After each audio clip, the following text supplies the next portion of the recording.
আজ আমাদের ভিডিওর আলোচনার বিষয় সোলনের সংস্কার। এই ধরনের এই পেপার থেকে আরও ভিডিও পেতে ডেসক্রিপশন বক্সে দেওয়া লিঙ্ক থেকে তোমরা দেখে নিতে পারবে। সোলনের সংস্কার। প্রথমে আসি ভূমিকা। প্রাচীন এথেন্সের আর্থসামাজিক ও রাজনৈতিক সংকট একসময় গৃহযুদ্ধের দিকে এগিয়ে যাচ্ছিল। এই প্রেক্ষাপটে সোলনের সংস্কার এথেনীয় সমাজ ও রাজনীতিতে গুরুত্বপূর্ণ মোড় এনে দেয়।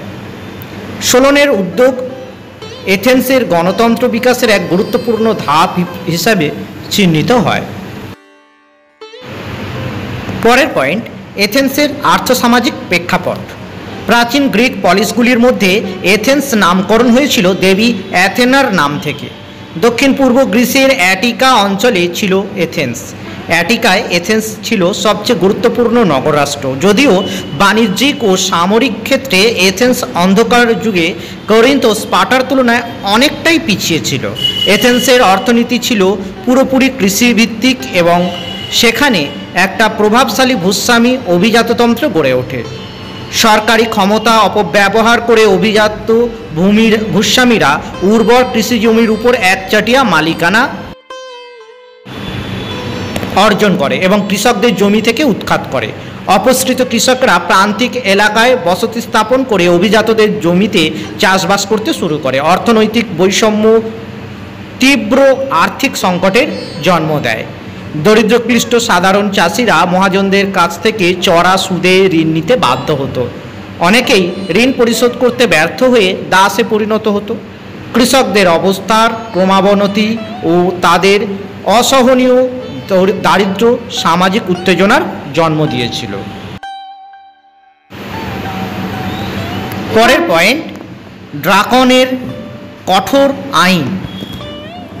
621 খ্রিস্টপূর্বাব্দ নাগাদ ড্রাকন নামে এক অভিজাত কৃষক বিদ্রোহ দমন করার উদ্দেশ্যে কতগুলি কঠোর জনবিরোধী আইন প্রণয়ন করেন।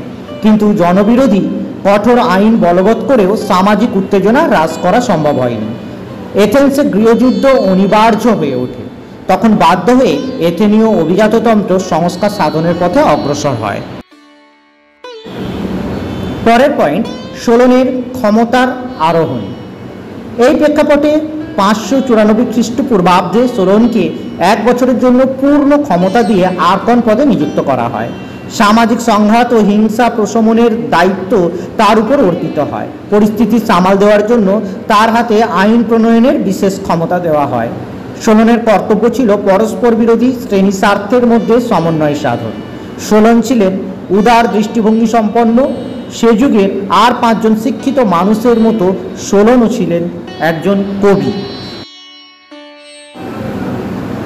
পরের পয়েন্ট, কৃষকদের সমস্যা ও জমির সীমা নির্ধারণ। ক্ষমতায় আসার পর সোলন লক্ষ্য করলেন যে এথেন্সে ঘটমান সামাজিক উত্তেজনা ও সংঘাতের মূল কারণ কৃষকদের ক্ষোভের মধ্যেই নিহিত। সে সময় এথেনীয় কৃষকদের প্রধান দাবি ছিল জমির পুনর্বণ্টন ও ঋণ বাতিল করা। কৃষকদের জমির পুনর্বণ্টনের দাবিতে তিনি স্বীকৃতি দেননি, কিন্তু একই সঙ্গে তিনি অবহিত ছিলেন যে কতিপয় মানুষের হাতে যাবতীয় জমির মালিকানা কুক্ষিগত থাকা আর্থিক বিকাশের পরিপন্থী। তাই তিনি নতুন আইন প্রণয়ন করে জমির ব্যক্তিগত মালিকানার সর্বোচ্চ সীমা নির্দিষ্ট করে দেন।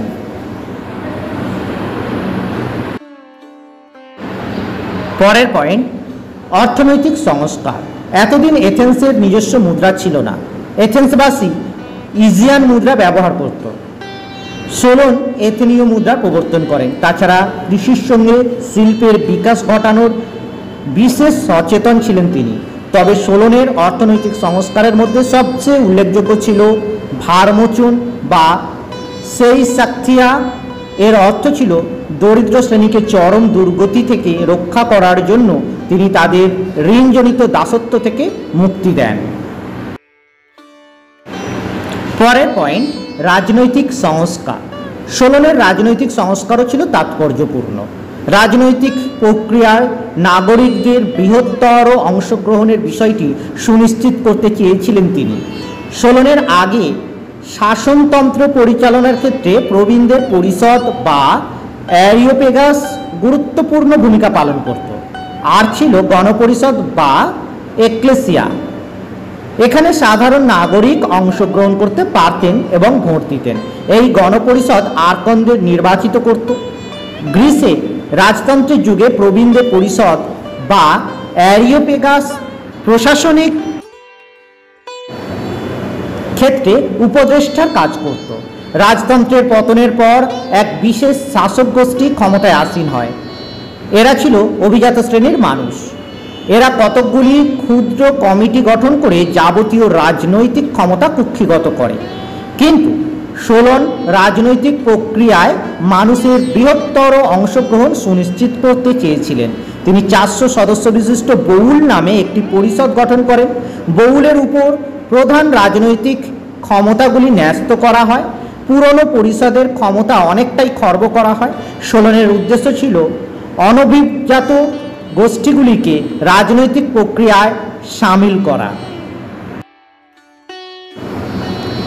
পরের পয়েন্ট, শ্রেণী বিভাজন। সম্পত্তির পরিমাণ অনুযায়ী সোলন এথেনীয় নাগরিকদের 4 ভাগে বিভক্ত করেছিলেন। যে সমস্ত নাগরিকের আয় ছিল 500 মেডিমনি বা তার বেশি তাদের বলা হতো পেন্টাকোশীয় মেডিময়। এখানে উল্লেখ করা জরুরি, মেডিমনি হলো কোনো শক্ত ও তরল বস্তুর পরিমাপ। 1 মেডিমনি ছিল একাধারে 38 কিলোগ্রাম ও 52.5 লিটার।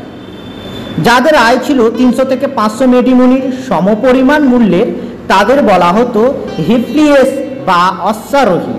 যাদের আয় ছিল 200 থেকে 300 মেডিমনির সমমূল্যের তাদের বলা হতো